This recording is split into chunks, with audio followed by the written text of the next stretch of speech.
Ghosts. Where we're going, we're not gonna need ghosts.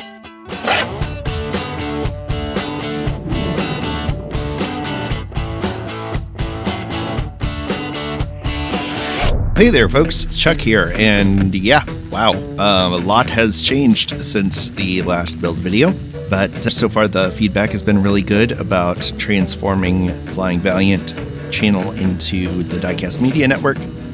Everybody that I've talked to seems to like where that's going, so I'm very grateful for that. In case you're only watching the build videos and haven't seen the trailer, a quick recap is that this channel is now a series of shows that will feature the best and brightest of diecast collecting, customizing, and culture. And the Flying Valiant builds will continue as a feature on that channel. The main show being Diecast Breakdown, which I'm doing with Mr. David Johns of Twice Diecast and Mr. Mark McHotwheel of Dots and Man Diecast. And it's been a lot of fun so far. We've recorded 4 episodes, and we're really enjoying working together. If you haven't yet, please check out the Diecast Breakdown at the link in the description below, or up in the upper right-hand corner, and on your favorite podcast app. It's a lot of fun. The episodes are long so far, but ideally we'll get them down to under an hour eventually once we figure out a way to streamline the process. But so far people seem to think they're worth the time, so I hope you do too. But enough about that. Let's get to this build, which was finished back in October of 2021. It was a challenge that I could not say no to. Jamie over at Devil's Details Diecast put out a call to create an Ecto one that never was. And I knew exactly what I wanted to do as soon as he mentioned the challenge. So let's get to it in the breakdown. So the Devil's Details Diecast challenge, like I said, was build an Ecto that never was. You could use any casting as long as it had never been used for an Ecto 1 or Ghostbusters related release. You then needed to give it the full Ecto treatment, and the vehicle that I immediately thought of was from the hit novel and movie Ready Player One. Now in the book, it featured a lot more mashups than was in the movie, which makes sense because of licensing, but that's beside the point. So I chose to use the book version, which incorporates Back to the Future DeLorean, Ghostbusters logos, the Knight Rider scanner, and the equipment from Buckaroo Banzai that allowed the vehicle to pass through solid objects. That wasn't really featured much in the book. We'll just assume that equipment is hidden inside the vehicle. And finally, I would use this as the rare triple build. First, the next Diecast Heroes magazine issue is themed for science fiction, so this would be a perfect build for that. Plus, I needed a birthday present for my brother since his birthday was in October. And since he likes all of the things mentioned above and Ready Player One, this seemed like a good fit. Ready? Punch that subscribe button. Let's boogie. Because it had been a while, and I got this new brace for my jeweler saw, I decided it was time to do an open panel. So, since the DeLorean features some wonderfully straight lines, I got to cutting. Unfortunately, as I started cutting, I realized just how narrow the A-pillar and the door frame is, so I decided to get creative with that and just cut the whole thing off. After filing the opening smooth, it was time to get a replacement A-pillar, which I accomplished using this very small piece of rounded brass rod. Attached with a little CA glue, add some baking soda as filler, and file to finish, and then hope that the windshield fits. Because I was pressed for time and I'm not that good yet, I decided to leave the door in the open position, which meant not just gluing it in place, but also creating the hydraulic shaft in the back to hold the door open. And also, in every picture of a DeLorean with its door open, the grab handle is hanging down and clearly visible. So I used some very thin wire to replicate that. And as I have long since established, I am not a fan of nubs, so the nub went away and was replaced with the 3D printed steering wheel. Of course, there were also parts of the interior tub that needed to be removed, so a few snips and some trimming and filing later, and it was ready. I used a micro saw on my X-Acto blade to cut out the driver's side door. I did think it was very cool that the designer of this Ecto 1 had the instruments and equipment from the original movie embossed in the top, even though there was absolutely no way you could see it with the car in its current formation. So thank you to whoever that designer was. A little more filing and it was ready for the Pledge floor gloss dip, and it was time for primer and paint. I will say one thing that was special about this build is this is a car that I bought from a young man at a flea market who was selling things at his dad's flea market table to raise money to buy his own car. And that included some of his Diecast collection, and I bought this from him for his asking price of 50 cents. I really wish I had gotten that kid's name because I'd love to show him what I did with this car later.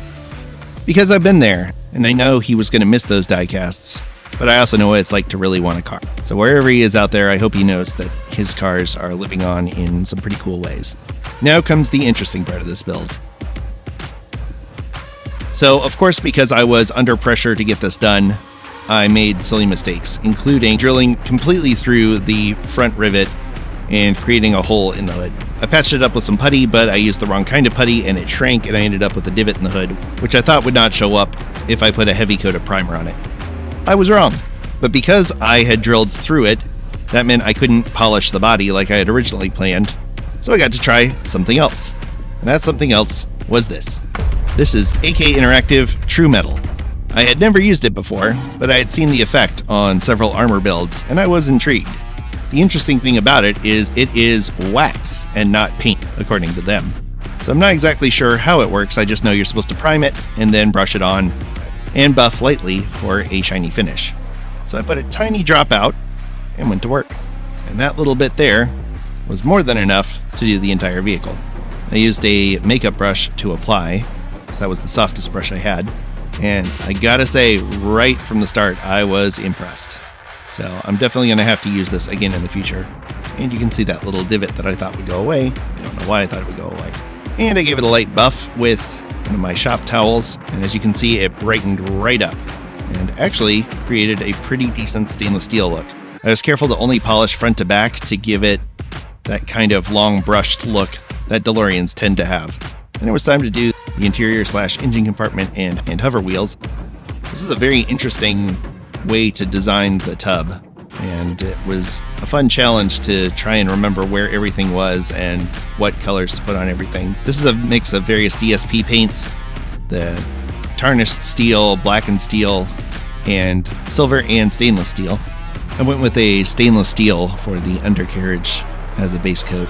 A lot of the interior is metallic, so I used stainless and blackened steel on the interior as well, leaving the seats to be done later once the rest of the interior was done. I used blackened steel on the twin exhaust ports. When working in a scale this small, I try to use lighter colors whenever possible, just because the smaller something is, the more your eye perceives saturation. So on something really small like 1/64 scale, a pale red seems a lot more red than it actually is. Speaking of pale red, I wanted to make it look like there was some kind of propulsion being deployed from the wheels. So I started with a light red and followed up with some yellow and some off-white. As I was test fitting, I realized the interior had not been cut down enough, so I marked those areas with a pen and carefully cut those areas down to the floor pan so I'd have something on the side that would resemble a door jamb area. I used tarnished black for the rear taillight openings and the tires themselves because tires are not really truly black. They're, of course, a dark gray color. Again, thank you to the designer that put the ceiling details into the windshield panel. That really helped class up this thing once it all came together. Especially now that the door's open and you can actually see inside. And of course, like any time machine build, you have to detail the flux capacitor. And then, of course, it's time to make everything pop with the Tamiya panel liner. I used dark gray on the interior and black for everything else. Oh yeah, I got this far and realized, I hadn't done the Knight Rider scanner yet. Cut a little piece of rectangular sprue, a little oily black to make that a little darker. While I had that out, I painted the window openings and a few other darker details, and then it was back to the panel liner. It's amazing watching the capillary action on this as it flows into the grooves. Check this out in real time on the hood. Oh yeah, that's nice. And it was time to use a little aircraft canopy glue to hold the windows in place. This was a little tricky because I had to, especially with the open door one, cut right down to the opening itself. So it didn't look like there was just a giant panel of plastic on the inside. And then I did a little blue wash for metallics on the conduits running down the side of the car, as well as a few of the more shiny bits on the back. This just cools the metal look down. And of course there are a whole host of colors on the inside and outside of the vehicle. So there were a lot of opportunities to color. So I won't go through all of the different colors I went through, but pretty much the full spectrum, as my little helper was more than happy to assist with. Alright, time to snap it together, but we are far from finished here. So let's continue. I decided to go with fairly subtle taillights, so I didn't do a bright color behind them. I just went with the dark gray, tarnished black look that I had over the taillights already. And I used my special printer that sometimes works and sometimes doesn't. But fortunately, it worked just long enough for me to get these really nice Ghostbusters decals made. I will say painting on top of this wax is virtually impossible, so it was nice that I had these decals available to cover up the area where the black piece of trim would normally go, because that would not have been fun. I also used a little microsol to help the stripes bend over the trim piece that's molded into the side of the casting.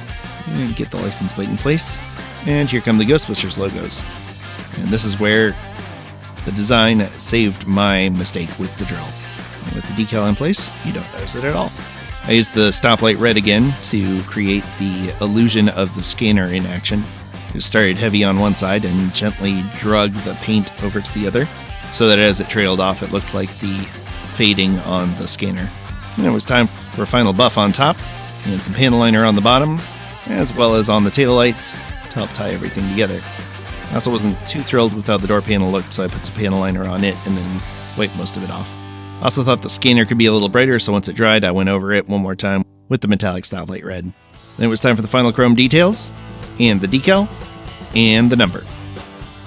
Alright, let's take one last look at it before the final reveal. Here's what it was before, a 50-cent flea market find of one of the cooler castings I think Hot Wheels has done. They've done a lot of Back to the Future ones, but this one in hover mode is definitely my favorite, if not the best rolling. And let's take a look where we ended up.